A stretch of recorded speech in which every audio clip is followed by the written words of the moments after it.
You guys are gonna hate me, or you might not hate me, but what I did was a service for everyone, especially people that grew up in the 90s and remember this movie, The Big Green. When I was a kid, I loved this movie. I loved all these things, like these sports related, losers that suck at sports. They come back and they're good and like, wow, okay, cool, it's an underdog story. So I said, you know what? I'm going to revisit this. Does it hold up? Is it as good as I remember? And the results may surprise you. All right, so The Big Green, just a little refresher. It came out in 1995. It was released by Walt Disney, and it had, a few big stars in it. It had Steve Guttenberg from 3 Men and a Baby and Police Academy, if you guys remember that. It had, if I can remember her name, Olivia Diabo of The Wonder Years, which was Fred Savage's character. It was his older sister. She's in it. Bug Hall's in it, who played, God, what's his name? Little Rascals, Alfalfa. It played him. But spoiler alert, Bug Hall's the hero of this movie. And by the end of this clip and review, I think you guys will agree. Bug Hall goes by Newt in the movie. He's the hero of this. But side note, everybody remembers this kid. Played by Patrick Renna. Patrick Renna most recently was in Glow, the Netflix original, the Ladies of Wrestling show. But a lot of people remember him from The Big Green and The Sandlot and Son-in-Law. So he's the big draw. Obviously, he's on the front of the movie. He was kind of everywhere in the 90s. But anyway, other than that, there's not a lot of people that you would remember. It was written and directed by a female director and writer. It was Holly Goldberg Sloan. So basically, I'm going to go through the movie. So spoiler alert, if you guys haven't seen it by now, I don't know what to tell you. I'll tell you, it doesn't hold up. It's the most cliched thing I've ever seen in my entire life. It's almost, other than a few things, it is the Mighty Ducks, but soccer. It opens up with the four main boys, one of being Patrick Renna.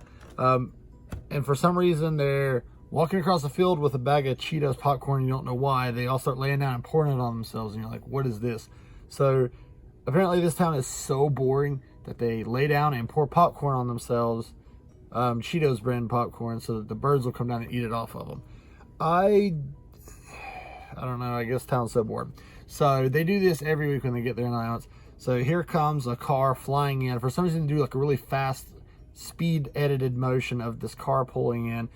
This lady getting out, which turns into be their teacher, which is, what's her name? The Olivia Diabo, that's her name. Ends up being an English teacher that's coming to help teach. She thinks they're getting eaten by birds or something, so she like runs out there with the water hose and is like, shh, and sprays them all. They're like, what are you doing? What are you doing? And she explains, and she's got a horrible accent, by the way, but whatever. She explains them, blah, blah, blah. So then it cuts and they're in class and it's their first day. And the class just doesn't want anything to do with her whatsoever. And it's obviously a different time. It's in the 90s, but there's literally a kid straight up with a knife in class, like carving the desk. Like, it's crazy. So anyway, they get bored of this and they're just like, I'm out, I'm leaving. So they leave.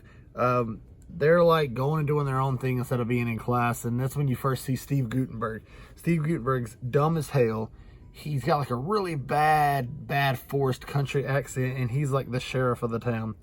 He's the only cop or sheriff or anything you see in the entire movie. And he's like driving around acting all crazy and eating Twinkies. So anyway, he drives by and he sees this English teacher and he straight up stalks her. She's jogging, he like fakes a police call and tells her there's a bank robbery and he has to talk to her, blah, blah. So she tries to walk away. He won't leave her alone. He follows her, blah, blah, blah. Like, Gutenberg is a moron in this movie. Like, I'm not even kidding with you. He's a moron. He literally, like, the sheriff of this town drives his car backwards and reverse by accident. So anyway, he, like, leaves, blah, blah. He stops stalking her for a little bit. You find out that the parents are pretty much all out of town and nobody really has jobs because the factory has been closed. It's really, really sad, and it's something that, as a kid, I didn't pick up on any of that stuff. But it's really sad, and it shows like the struggles they're going through.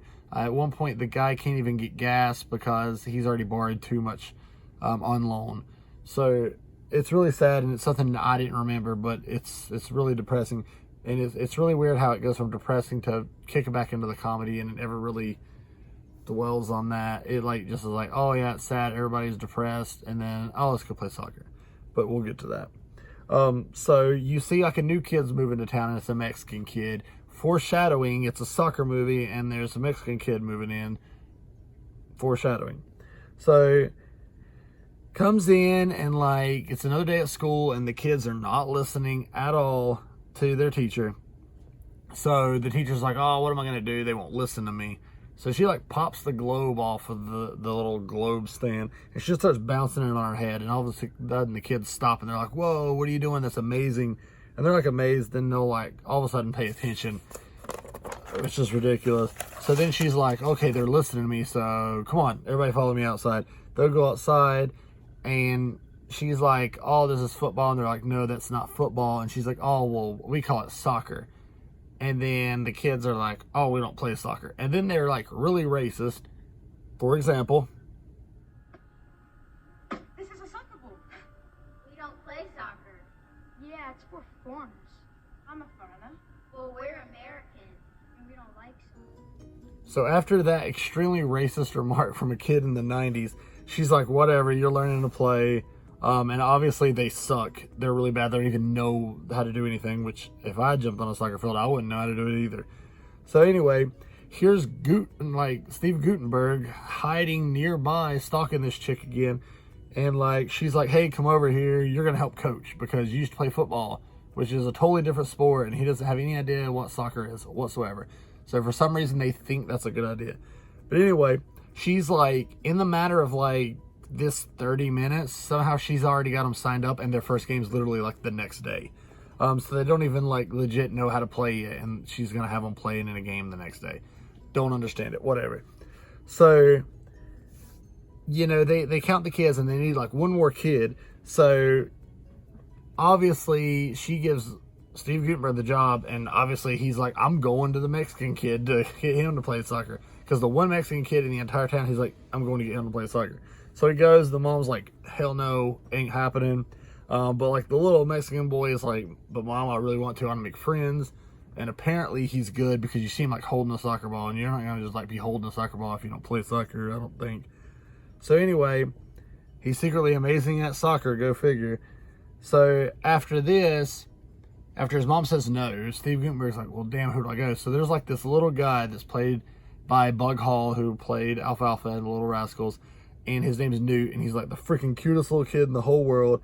And he's like my little dude, and like he's like 100% like whatever I can do to help. He's like so positive, and he's like, yeah, I just want to be on a team. I just want to be included because I'm just a good kid. And like seriously, check this kid out. Not much. I found a part of his tailpipe and an old shoe. You seen anything good? Nah. Look, I come here to ask you to play soccer with big kids. See, they're fixing to start a team. Down to play. Wow! Nobody ever asked me to do anything. Of course I'll play. Good. Thing is, we got a game right now. Wow, a soccer game? What's soccer anyway? Well, it's kind of like kickball mixed with that there hockey. Well, I don't know nothing about kickball or hockey, but I'm your man. And that's just the first reason of why he is the freaking hero of the movie. And you're going to see, he's a champ. So anyway, they have their first game the next day, and it's against this team called the Knights, who's like this undefeated, like amazing team that is like the best of the best. So they're also little shits. They're little fucking assholes. Pardon my language, but they're douchebags. And so is the coach. So the douchebag coach and Gutenberg apparently, go figure, has a freaking pass together, and spoiler alert, it's a bad pass. So the douchebag coach of the Knights says like, are you sure you want to play? We're undefeated this season. And he's like, yeah, we're fine. So they go out there and they play, and the kids are like damn everywhere because they don't know how to play. They literally like, what are you going to do? Like, go play soccer, but they don't know soccer, so they're like running around. Like literally like this happens. Hi, I'm Larry. And like the goalie Larry, who's played by Patrick Renna on the cover of this movie right here, this guy, that you can tell from the cover doesn't know how to be a goalie, is like scared shitless. Like he like legit imagines this team, the Knights, as like actual knights on horses, and he's like, holy shit, like you got to see it. Like, check this.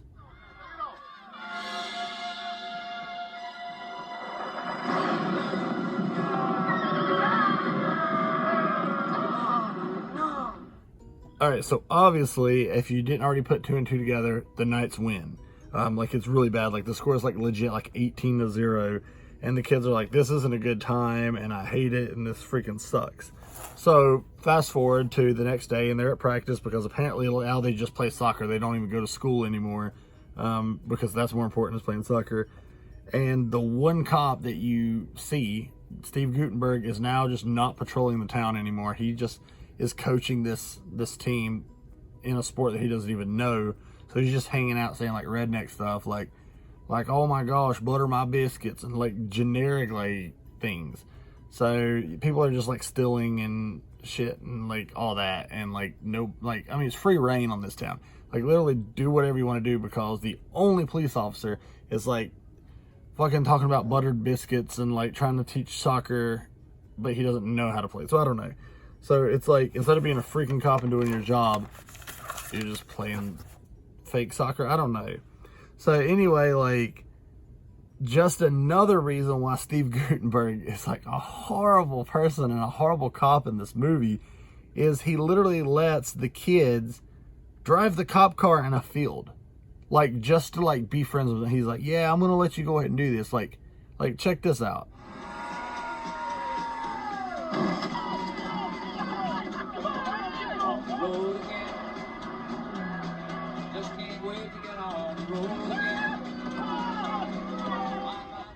Alright, so like after you see this ridiculous scene of like them driving the cop car and like hitting jumps and stuff, it like goes back to the next day, and finally they're in school. Like, there's a little montage of like 15 seconds where you, like, she's walking around and they're like doing work, and they're actually paying attention now, because I guess getting them in the soccer has like saved them, and they're like, okay, cool, I'll do math now. I don't know. So anyway, like, they go back, and like the kids are like bullying the Mexican kid, and like they're chasing him and being rude to him and stuff. And then he's like, oh, watch this. And he does like some cool soccer moves. And they're like, oh my God, I want to be your friend now. That's amazing. Like, we're cool now. So here's what he does.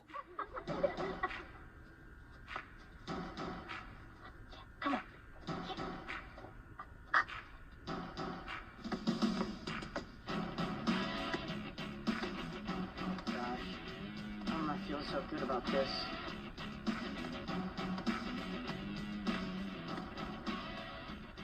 Whoa, we don't look like that when we got the ball. That's for sure. You think he's done this before? I think he's done this a lot before.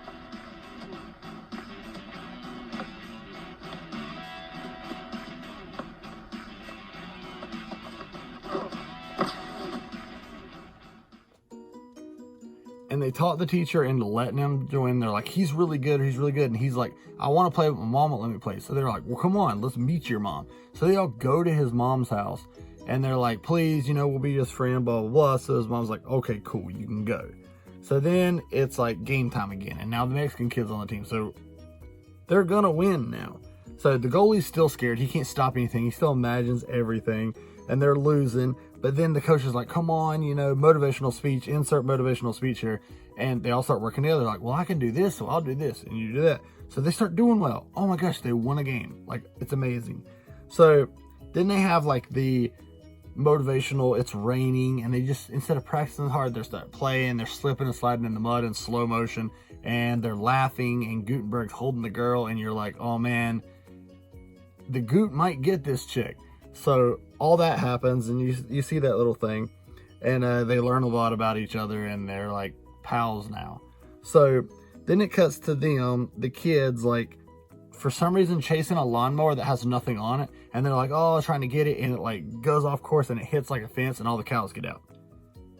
And then that's it. I don't know why that scene's even in the movie, but then for some reason it cuts straight to the next game. Larry the goalie's still scared of stuff, blah blah. Which, if you haven't figured out by now, this is leading up to something. So he sees everything from zombies to pirates to whatever the team is. Like if it's like, I don't know, if it was the Jacksonville Jaguars, if they were playing a football team, it'd be like a Jaguar. So whatever, it's like that. But they still do okay without him doing this. So basically they're winning all these games and Larry has nothing to do with it. The kid on the front of the box literally has nothing to do with their wins. So they have like a montage of giving the teacher the cake just to show them that they like her and stuff like that. And then the coach of the Knights that we met the first, that's a little asshole. Well, he's not a little asshole. He's a big asshole. His kids are little assholes. So he like pulls some strings because he's like, oh, I don't want that Mexican kid on the team because he's good. So he pulls some strings and the Mexican kid is forced to move. So the kids band together to try to stop it, but they realize there's nothing they can do. So they're like, oh, dang, you know. So they're all gearing up for this big game, which is going to be the final championship game against the Knights, the little asshole kids. And they got uniforms and they're all cool. And then you find out that the douchebag coach is the reason that the Mexican kid had to skedaddle out of town and not be on the team. So the game's like going back and forth. Like they're trying, but it's like they're always like a step behind. You know, they're like, God, things aren't looking good. But then guess what? Boom, the Mexican kid's back. They figured some things out. So he's back. So it comes down to the very end of the game. And like, it's going to be like, I don't know soccer rules, but I guess that's where they like do some penalty shots or something. So they need a volunteer for the last position, and nobody else is going to do it. So, timeout. They need a volunteer to be a hero here. This all led to this. Who do you think stepped up and said, I'll do it? No problems. If you guessed Bug Hall, little Newt, you're right, because he's freaking the hero of this movie. He is that dude that comes through for everybody. He's the champion. So, this is what he does. Okay, I need a volunteer for the last position. I'll do it. I don't think so. Why? I got a great kick. And I'm not afraid. What do you think? I'm little. I'm low to the ground. I got power. I got moves. I'm your man. Good job, big guy. All right, you guys are the greatest. And then after Newt just pulls that incredibly heroic, like selfless move, they're like, and Larry, you have to be the goalie. And he's like, but I haven't stopped anything the entire year. So like, you can do it this time. You can overcome your fears. Don't worry about it. You can do it. So Larry comes in. It's all been building up to this for Larry. So another cliched moment, you know, it comes up and oh my God, the shot he needed to block, he blocked it. He blocked it. Yeah. So it comes down to little Bug Hall, little Newt, the secret hero of the movie, which by now isn't a secret hero because he's the hero of the movie. He comes in for the final nail to send them to the win. Little dude pretends to be a goat. He's like this. And he like goes like this and you hear like a goat noise. And he wins the freaking game. He kicks it. Dude wins. My dude, he's got it.